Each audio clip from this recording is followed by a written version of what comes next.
Hey everybody, welcome back to my channel. In today's video, I'm going to be sharing with you guys how to make this picture perfect pumpkin and shrimp. This is not just your regular fried pumpkin and shrimp, this is going to be a bunjal style with lots of curry powder, masala, and other good flavorings throughout. So if you guys want to see how I put this together and be able to serve it up with some hot oil roti, please keep on watching.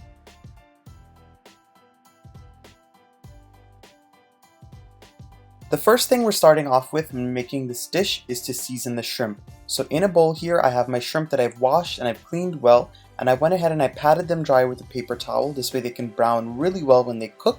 And I'm going in with some black pepper, and I'm going to add in some other seasonings. So I'm going to use some of this pimento pepper sauce that I got, and I'm also going to be using some regular hot pepper sauce. You can use homemade pepper sauce, or you can add in your own fresh cut hot peppers. And I'm also going to be going in with a little bit of green seasoning. And if you guys want to see how to make a homemade green seasoning, I'll have it linked in my description box down below. And once you put your seasonings on the shrimp, you're just going to toss it up really well. And there's no need to marinate this. I'm going to start the cooking process right away. Once you mix up all of those seasonings on your shrimp, you're going to start the cooking process. So in a heavy bottom pan, you're going to go in with a good amount of oil just to brown the shrimp really well. And once that heats up on a medium to medium high heat, you're going to dump in all of your shrimp.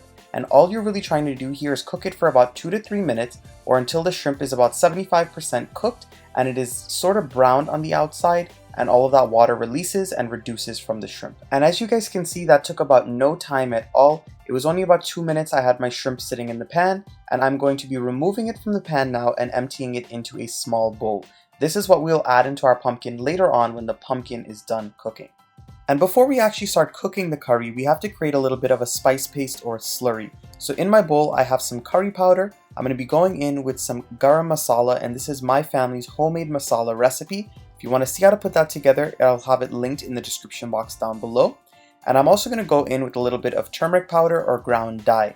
And once you go ahead and add those ingredients in, you're going to add in a little bit of water to make a very thin paste. And at this point, once that curry paste is done being mixed, we're going to start cooking the curry. So in that same pan that I fried up the shrimp in, I've gone with a little bit more oil, heated it back up, and I'm going in with some sliced onions. I'm just going to saute these for about 2 to 3 minutes, or until the onions soften up really well and get a little bit browned. And after about 3 minutes, this is what the onions should look like. As you guys can see, they're a little brown, they're softened, and they've picked up all of the little pieces of flavor that were stuck at the bottom of the pan from the shrimp. So at this point, we're going to go in with our curry paste. As you guys can see, the curry paste is a little bit thin. It's just because I added some water in just to get it nice and loose. And once you add it in here, you're going to continue to stir it and cook it on that medium to medium high heat until all of the spices have a chance to cook and the oil releases back from the spice mixture. And you guys already know, whenever I'm making any type of curry, I love to season the curry paste when it is cooking. What that basically means is I like to go in with my salt at this point. It just really helps to balance the curry and make a really well-rounded tasting curry. You do not want a curry that tastes very simple or one note. You want it to have a full-bodied flavor. And after about 5 to 6 minutes of cooking that curry paste, you're going to see that all of the oil has started to release back from the spice mixture, and you're going to see that it starts to catch or stick at the bottom of the pan just a little bit. This is exactly what you're looking for to get the optimal flavor for your curry. So at this point, I'm going to be going in with all of my pumpkin.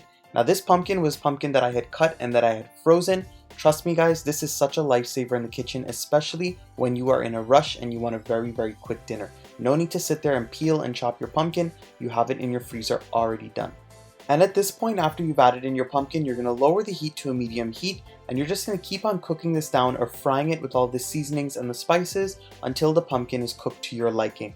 I like my pumpkin cooked down without many chunks in it. Some people like it chunkier. Cook it as per your own preferences, and throughout the cooking process, if you find that it gets a little bit too dry, you can of course add in a little bit of water. And after about 15 to 20 minutes, this is what your pumpkin should look like. As you guys can see, it is not too watery and too loose. It is really nice and thick, and it is the perfect texture for when you want to sop it up with your roti or whatever you are eating it with. Now at this point, being that the pumpkin is all done cooking, I'm going to dump in all of that shrimp that we had pre-cooked earlier. Now at this point, I'm just going to toss it up, and I'm going to let it steam in here for just 1 minute, so this way the shrimp doesn't overcook, and so this way all of the flavors can really bind together and everything can marry. And that's it guys, that is how quick and simple it is to put together this bunjal or curried pumpkin and shrimp, or pumpkin and shrimp curry, whatever you want to call it. All I know is that this right here tasted amazing, especially with some hot, freshly clapped oil rotis. So if you guys want to see that oil roti recipe, I have it on my channel already. I'll have it linked in the description box down below. And you guys, that video has gotten the most views on my channel thus far. So go ahead and check out how I make my roti. One of the best roti tutorials you will get on the internet. And if you amazing people enjoyed this video today, please don't forget to give it a nice big thumbs up. Subscribe to my channel if you're not subscribed yet. Come on over and join the Matthew's Guyanese cooking family and drop those comments down below and let me know what you guys would like me to make next. And also, if you guys want to follow me off of YouTube on social media, my Instagram and my Facebook is Matthew's Guyanese Cooking. So make sure you head on over there to see what I'm posting and what I'm cooking up all the time. I'll see you guys again very soon. Bye everyone.